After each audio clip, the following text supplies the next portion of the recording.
warahmatullahi wabarakatuh. Perkenalkan, nama saya Fitri Mulyani, NIM 19016022. Di sini saya akan menjelaskan tentang perkembangan prosa, puisi, dan drama sastra Indonesia mutakhir. Perkembangan prosa, puisi, dan drama sastra Indonesia mutakhir. Yang pertama, perkembangan prosa. Seiring dengan perkembangan puisi, prosa Indonesia pun berkembang pula. Seperti puisi, prosa pun mengenal prosa lama, prosa baru, dan prosa modern. Prosa lama bersifat anonim dengan penjenisan meliputi dongeng, hikayat, fabel. Sedangkan prosa baru yang diukur dari panjang pendeknya meliputi cerpen, novel, atau roman. Yang pertama dari perkembangan prosa yaitu angkatan balai pustaka atau disebut dengan angkatan 2000-an. Ciri umum angkatan ini adalah yang pertama, tema berkisaran tentang konflik adat antara kaum tua dengan kaum muda. Yang kedua, kasih tak sampai dan kawin paksa. Bahan ceritanya dari Minangkabau. Yang ketiga, bahasa yang dipakai adalah bahasa Melayu. Yang keempat, bercorak aliran romantik sentimental. Sastrawan-sastrawan pada angkatan ini antara lain yang pertama, Marah Rusli, roman Siti Nurbaya. Yang kedua, Merari Siregar, roman Azab dan Sengsara. Yang ketiga, Nur Sultan Iskandar, novel Apa Dayaku Karena Aku Seorang Perempuan. Yang keempat, Hamka, roman Di Bawah Lindungan Ka'bah. Yang kelima, Tulis Sultan Sati, novel Sengsara Membawa Nikmat. Yang keenam, Hamidah, novel Kehilangan Mestika. Yang ketujuh, Abdul Muiz, roman Salah Asuhan. Yang kedelapan, M. Kasim, kumpulan cerpen Tempat Duduk. Yang kedua, angkatan Pujangga Baru atau biasa disebut dengan angkatan 30-an. Ciri-cirinya antara lain, yang pertama, bahasa yang dipakai adalah bahasa Indonesia modern. Yang kedua, temanya tidak hanya tentang adat atau kawin paksa, tetapi mencakup masalah yang kompleks seperti emansipasi wanita, kehidupan kaum intelek, dan sebagainya. Yang ketiga, setting yang menonjol adalah masyarakat penjajahan. Sastrawan angkatan ini antara lain yang pertama, Sultan Takdir Ali Syahbana, novel Layar Berkembang, roman Dian Tak Kunjung Padam. Yang kedua, Armin Pane, novel Belenggu. Yang ketiga, Sanusi Pane, drama Manusia Baru. Yang keempat, Hamka, roman tenggelamnya kapal Van der Weyden. Yang kelima, Selasih, kalau tak untung. Yang keenam, Hamidah, kehilangan mestika. Yang ketujuh, A.A. Panji, Tisna Sukreni, gadis Bali. Yang ketiga, angkatan 45. Ciri umumnya adalah yang pertama, bentuk prosa lebih bebas. Yang kedua, prosanya bercorak realisme. Yang ketiga, tema dan setting yang menonjol adalah revolusi. Yang keempat, lebih mementingkan isi daripada keindahan bahasa. Yang kelima, jarang menghasilkan roman seperti angkatan sebelumnya. Sastrawan pada angkatan ini adalah yang pertama, Hairil Anwar, novel Ateis. Yang kedua, Idrus, kumpulan cerpennya dari Ave Melia di Jalan Lia ke Roma, novel Surabaya Aki. Yang ketiga, Ramduya Anata Toer, novel Keluarga Gerilya. Yang keempat, Utuy Kumpul Tatang Tontani, novel Sejarah Sambera. Yang kelima, Gembera, karya Usmar Ismail. Yang keempat, angkatan 66. Ciri-ciri proede ini adalah yang pertama, tema yang menonjol adalah protes sosial dan politik. Yang kedua, isi lebih luas dan umum. Yang ketiga, standar budaya lebih umum dan lebih modern. Yang keempat, idealisme. Yang kelima, kalimat-kalimat yang digunakan pada cerita tidak meliu-liu seperti Pujangga Baru, tetapi tidak pendek seperti Angkatan 45. Singkatnya, bahasanya bebas. Sastrawan-sastrawan angkatan ini antara lain, yang pertama, A.A. Nafis, novel Kemarau, Robohnya Surau Kami. Yang kedua, Toha Muchtar, novel Pulang, Pagar Kawat Berduri. Yang ketiga, Magun Wijaya, novel Burung-Burung Manyar. Yang keempat, Iwan Simatupang, novel Ziarah. Yang kelima, Mukhtar Lubis, novel Harimau-Harimau. Yang keenam, Marian Nage Katoko, novel Raumanan. Yang ketujuh, Ajib Rosidi, Perjalanan Pengantin, Sebuah Rumah Buat Hari Tua. Yang kedelapan, Motinggo Busye, Nyonya Nyonya. Yang kesembilan, Nugroho Noto Susanto, Hujan Kepagian. Yang kelima, angkatan 70-an. Pada angkatan inilah mulai lahirnya karya-karya yang lebih beragam dan melawan arus mainstream. Sutarji Kauzom Bakhtiar dianggap menjadi pelopor angkatan ini. Nama-nama yang berpengaruh pada masa ini antara lain, yang pertama, Norko Mahendra Sutarji Kauzom Bakhtiar. Yang kedua, Iwan Simatupang. Yang ketiga, Sapardi Djoko Damono. Yang keempat, Umar Khayyam. Yang kelima, Danarto. Yang keenam, Putu Wijaya. Yang ketujuh, Abdul Hadi WM. Yang keenam, angkatan 80-an sampai angkatan 90-an. Pada masa inilah sastra populer mendapat perhatian yang cukup besar masyarakat pembaca karena cerita remaja dan cerita komedi begitu mendominasi. Sastrawan yang dikenal pada masa ini antara lain, yang pertama, Aswendo Atmowiloto, yang kedua Mirawe, yang ketiga Hilman, yang keempat Pipit Senja, yang kelima Yudhistira Ardi Nugroha, dan masih banyak lain sastrawan yang dikenal. Yang ketujuh, angkatan 2000-an. Angkatan ini ditunjukkan untuk menandai bergantinya pemerintahan dari Orde Baru ke masa pemerintahan pasca reformasi hingga sekarang ini.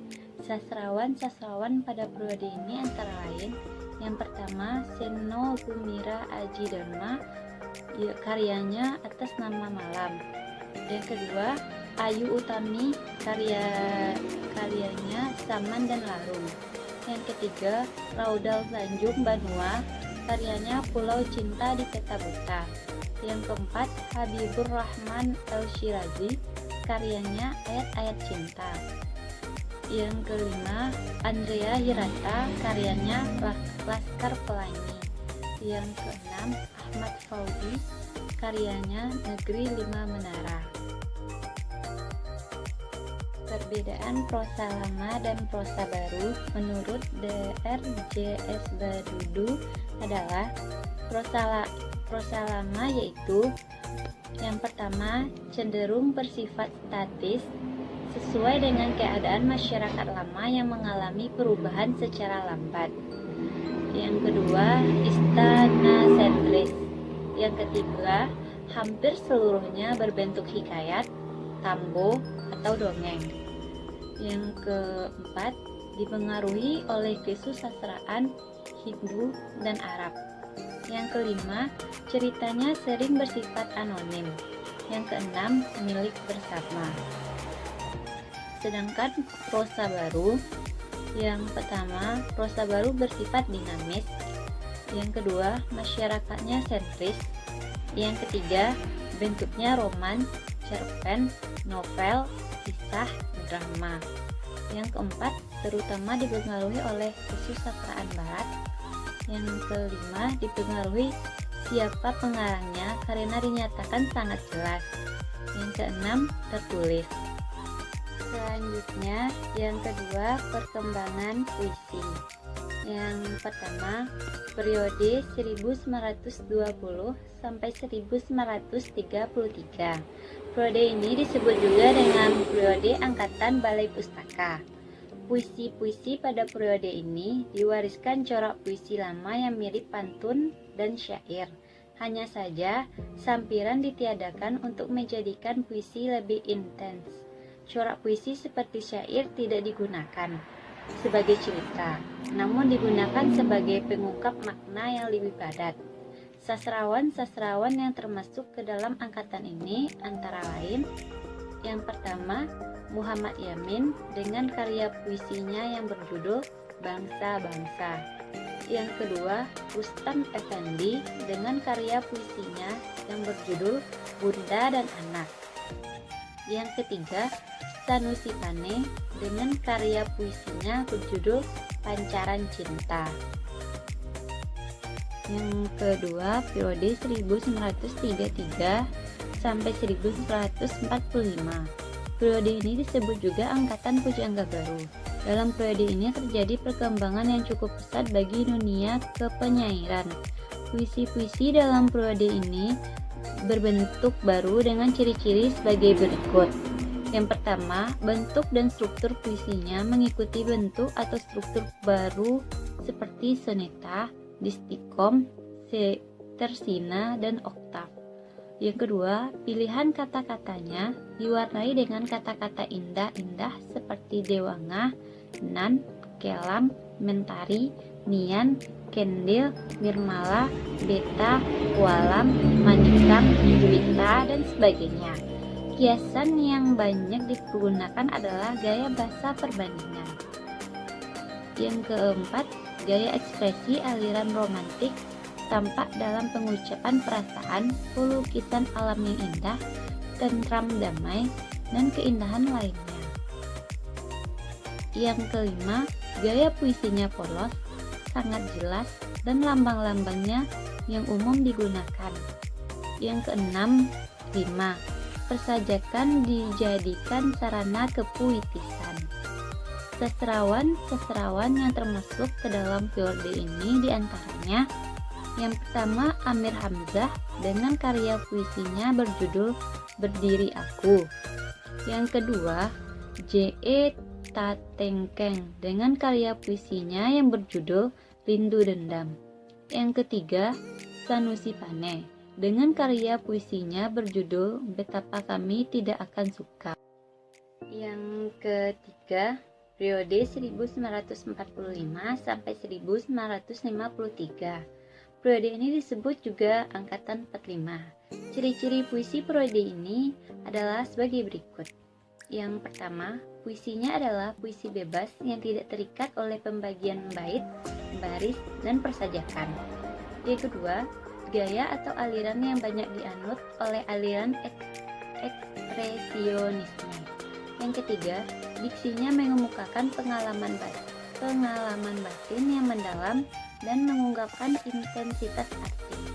Yang keempat, kosakatanya adalah bahasa sehari-hari. Yang kelima, gaya bahasa yang metafora dan simbolik, banyak mempergunakan kata-kata frasa dan kalimat bermakna ganda yang menyebabkan tafsiran ganda bagi pembaca. Yang keenam, gaya sajanya prismatis, hubungan baris dan kalimat-kalimatnya bersifat implisit. Yang ketujuh, gaya pernyataan pikiran berkembang dan hal ini terus berkembang menjadi sloganis.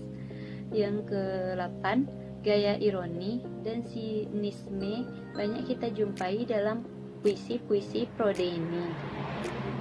Sastrawan-sastrawan yang termasuk ke dalam periode ini antaranya: yang pertama, Khairil Anwar dengan karya puisinya yaitu kumpulan puisi Deru Campur Debu.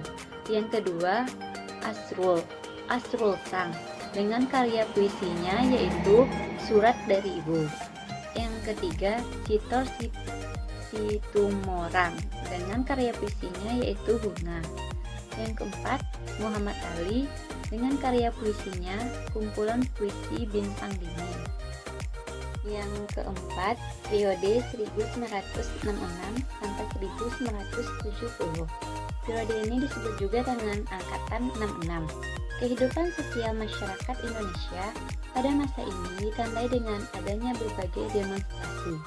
Mahasiswa menentang kepemimpinan Orde Lama. Salah seorang penyair terkenal pada periode ini adalah Taufik Ismail. Adapun ciri-ciri puisi periode ini adalah sebagai berikut. Yang pertama, isi dianggap lebih penting daripada bentuk dan bahasanya bebas. Yang kedua, kebanyakan bertema perlawanan melawan tirani dan kekejaman. Yang ketiga, beraliran idealisme. Sastrawan-sastrawan pada angkatan ini antara lain, yang pertama, Farid Maulana, karyanya Puisi Surat Cinta. Yang kedua, W.S. Rendra, karyanya kumpulan puisi blues atau Bine. Yang ketiga, Taufik Ismail, karyanya kumpulan puisi Sajak Tirani. Yang keempat, Gunawan Muhammad, karyanya Dongeng Sebelum Tidur. Yang kelima, Mansur Samin, karyanya Raja Simangaraja. Yang kelima, periode 1970 sampai sekarang. Periode ini muncul puisi-puisi yang disebut puisi kontemporer. Istilah kontemporer ini menunjukkan pada waktu, bukan pada model puisi tertentu. Karena pada masa kontemporer ini banyak model puisi yang konvensional. Adapun ciri-ciri periode ini adalah yang pertama, protes yang dikemukakan tidak seperti dalam periode 66 yang ditunjukkan kepada Orde Lama dan kemunafikan, tetapi tentang kepincangan masyarakat pada awal industrialisasi. Yang kedua, kesadaran bahwa aspek manusia merupakan subjek dan bukan objek dalam pembangunan. Yang ketiga, banyak mengungkapkan kehidupan batin religius dan cenderung mistik. Yang keempat, cerita dan pelukisan bersifat alegoris dan fabel. Yang kelima, hak-hak asasi diperjuangkan, kebebasan, persamaan, pemerataan, dan terhindar dari pencemaran teknologi modern. Yang keenam, kritik juga dikemukakan bagi para penyeleweng. Sastrawan-sastrawan pada periode ini adalah yang pertama, Sutarji Hauzos Bakri, karyanya Kot. M.H. Ainun Najib, karyanya Kubakat Cintaku. Yang ketiga, Suejarwo, karyanya Bunga-Bunga Puisi. Yang keempat, Rimi Selado, karyanya Puisi Embeling. Yang kelima, Taufik Ismail, karyanya Puisi-Puisi Sepi. Berdasarkan pada strukturnya, puisi di Indonesia dalam perkembangannya sampai sekarang dibagi menjadi 4 periode, yaitu yang pertama, periode pertama, puisi lama. Puisi lama merupakan puisi peninggalan sastra Melayu yang selanjutnya dipengaruhi oleh puisi-puisi dari Persia, Arab, dan India. Ciri-ciri puisi lama, bentukan puisi yang bersifat statis, karya puisi tersebut tidak tertulis, dan penyebarannya melalui mulut ke mulut. Contoh puisi lama adalah pantun, gurindam, dan syair. Yang kedua, periode pujangga baru, puisi baru. Dalam puisi baru, terlihat adanya konsentrasi yang penuh dan teliti dari seorang penyair. Selain itu, juga nampak keegoisan dalam berkarya dari penyairnya, karena para penyair telah merasa bebas dalam berbahasa.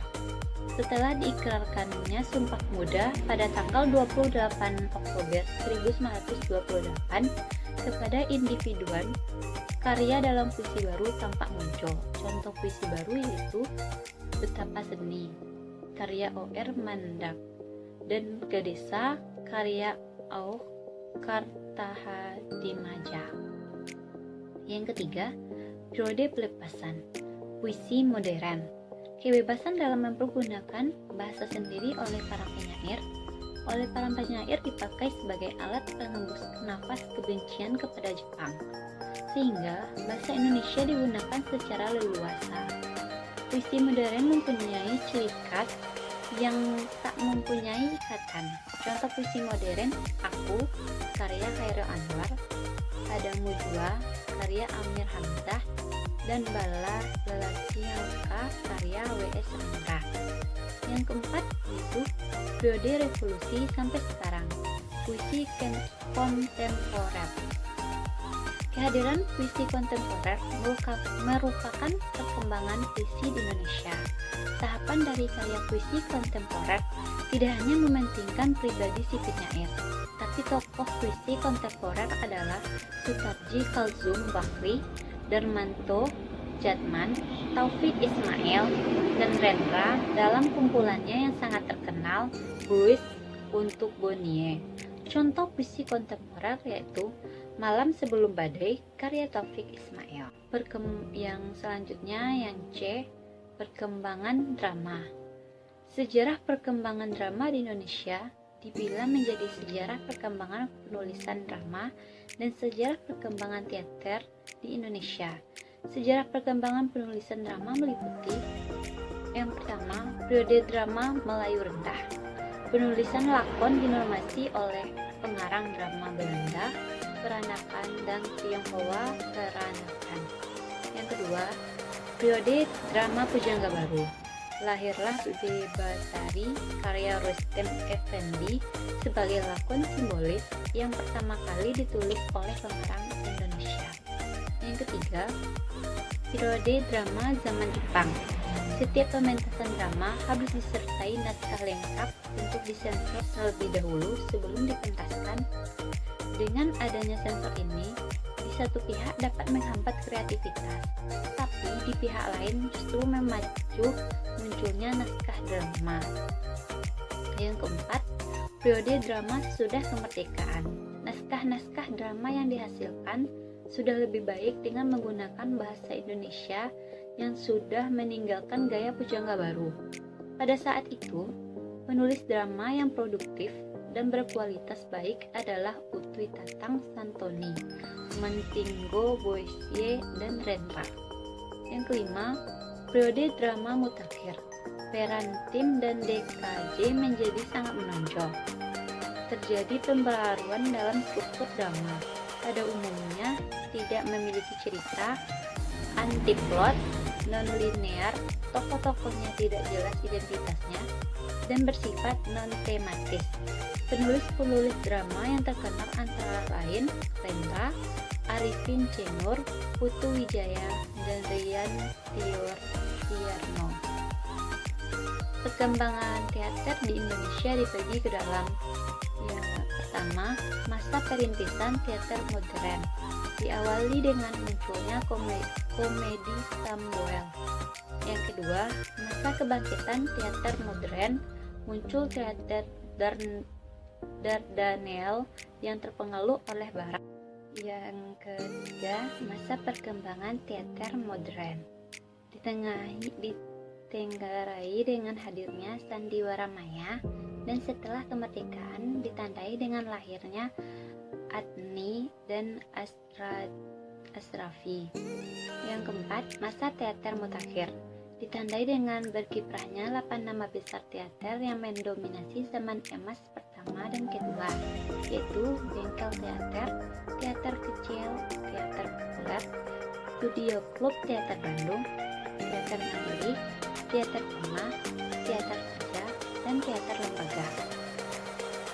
Ragam drama. Secara pokok ada 5 jenis drama, yaitu tragedi, komedi, trikomedi, melodrama, dan farce. Drama tragedi adalah lakuan yang menampilkan sang tokoh dalam kesedihan, kemuraman, keputusan, kehancuran, dan kematian. Drama komedi adalah lakon ringan yang menghibur, menyindir, penuh seloroh, dan berakhir dengan kebahagiaan. Tragedi komedi adalah gabungan antara tragedi dan komedi. Melodrama adalah lakuan tragedi yang berlebih-lebihan. Dalam frase adalah komedi yang dilebih-lebihkan. Berikut sastrawan-sastrawan drama di Indonesia. Tahun 1903, Rustam Effendi, karyanya Bebasari. 1905, Sanusi Pane, karyanya Kertajaya. 1906, Abu Hanifah, karyanya Taufan di Atas Asia. 1916, Trisno Tumadjo, karyanya Tumbang.